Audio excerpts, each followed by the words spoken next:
sende tjera, po unë mendoj që Albin Kurti këtë rast ka gabue. Se në momentin ka gabu rënd për mos emrimin e zonës Osmani edhe një mandat tjetër, se e kish bo një sen shumë mirë. Edhe ja kish lojnë si kër vitin e kalum opozitës, që nuk ja votojshin kryetarën e kuvendit zonin Haxhiu dhe të tjerët, dhe i shtytën deri në 10 orë. Dhe këthi mërgata dhe jo rasisht e ka Albin Kurti këtë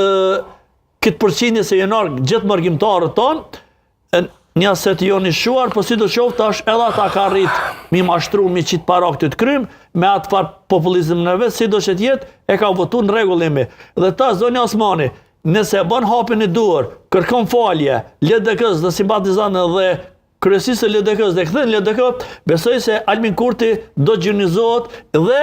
kuptohet edhe opozita e bashkuar dhe në momentin që ka gabime gjatë qeverisës Albin Kurtit, besoj duhet me dorë me protestu e përsëris prap, jo me ndajt në zyra, jo me ndajt veç në për emisione, po duhet me dorë edhe në teren për ka mjaft tema si shështretimi energjisë elektrike, o zvëglimi i shportit qytetarit dhe tash karburantet që jënë bo edhe lufta me Iranin atje, besoj që ka me pas mjaft punë për opozitën me domë me protestu një pasore. Jo si që ka protestu Albin Kurti që ka kollë kuvendin, kryeqendrën e Kosovës dhe shumë sa në tjera me gallë të qëzë.